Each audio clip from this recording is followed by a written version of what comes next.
Record sales hit a peak in 1999 of $14 billion. You'll probably remember earlier I said that the sale of music in 1958 was only $604 million. So the century ended on a high note, and it was truly a century of technological advancement and entrepreneurial momentum. But at the same time, Napster arrived on the scene and burst the bubble of CD sales. Those sales plummeted as a result of illegal peer-to-peer file sharing. No one knew how to stop the havoc that peer-to-peer file sharing was wreaking on the music industry until 2003, and Steve Jobs of Apple Computers came up with a new way to access and purchase music online, a digital distribution method, iTunes. That became very, very successful. He also accompanied that with hardware like the iPod and the Shuffle, which enabled people to take music wherever they wanted to, their music, their playlist, similar to what happened back in the 80s with the Sony Walkman. A great technological advancement. Interestingly enough, over the following years, iTunes returned the single configuration as being the predominant configuration in the music industry. I like to say that people had to start living the singles life. And I referred back to the 60s and 70s when singles were the predominant selling configuration of music. And that's what happened in the first decade of this century. Also around that same time, you had artists like David Bowie who predicted and dreamed that one day music would be accessible in an unlimited manner. He could see music flowing like water, and he also I think dreamed of the music being paid for just like you pay for water, being paid on a monthly basis. There was another technological advancement. Satellite radio, XM and Sirius radio networks enabled people to receive radio signals via satellite in their automobiles. And the interesting part about this is that that was the first technological advancement that kind of had people willing to pay on a monthly basis to receive music. Not a new concept, certainly. Cable people have been paying since the 70s a monthly bill. As a matter of fact, I think about 75 to 100 million people pay a monthly cable bill. And that was the thought, that this type of payment and access to music, not just owning the physical product, but actually having unlimited access to music would be a wave of the future.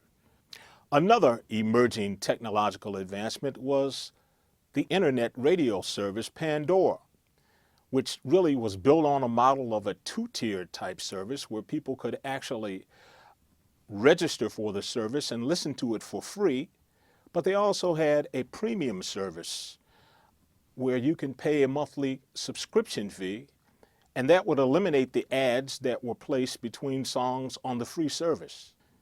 Eventually, the recording industry united and worked to put Napster out of business.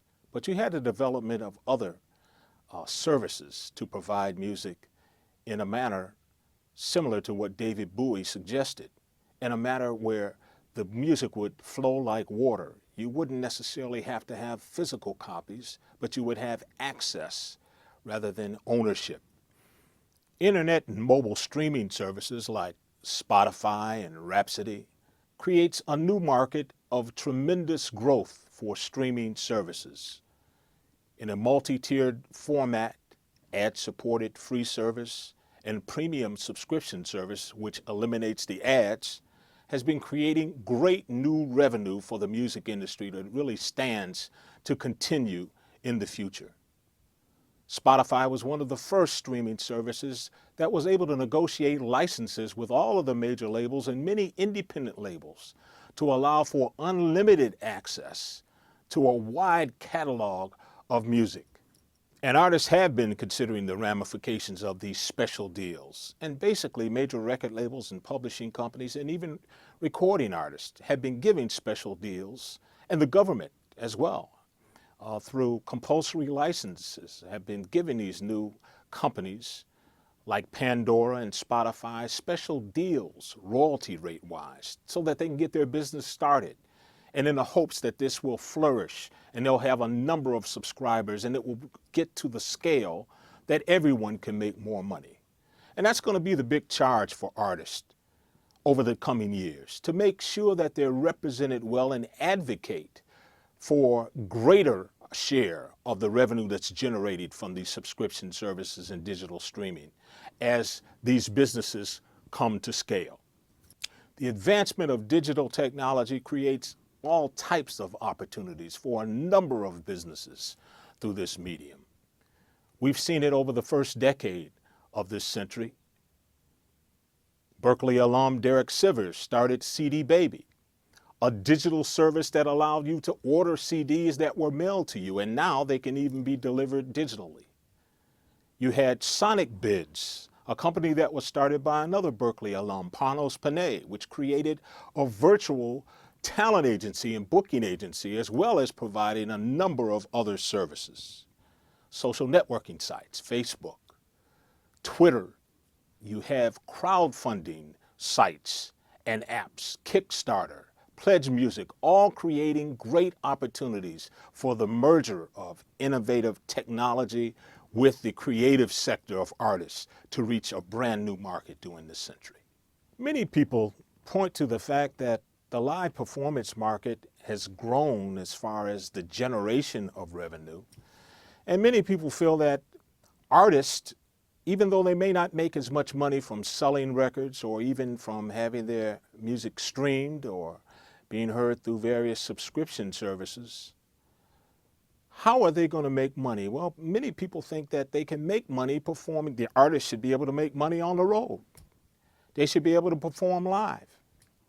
Well, that may be true. You have a tremendous growth in festivals.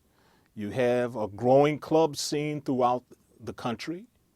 The question will be, to what extent can artists, new artists, generate revenue from those sources? Certainly the heritage artists and the artists that are performing at the big festivals are making tremendous amount. But what about the artist that's just starting at the club? And here's another point to think about.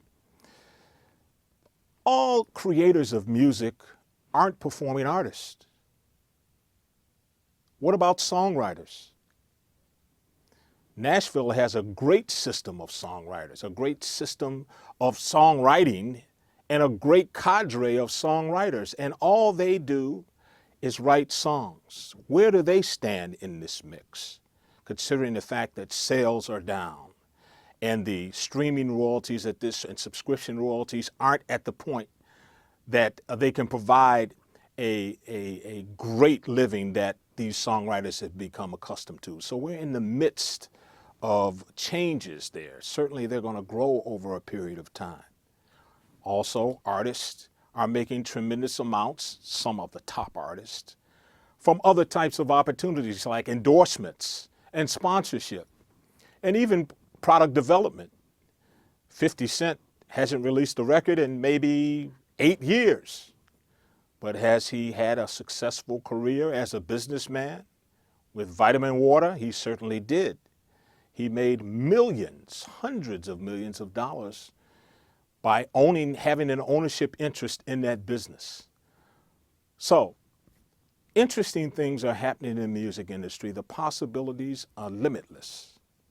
But you really have to find out, where do you stand in that? Are you going to develop an app?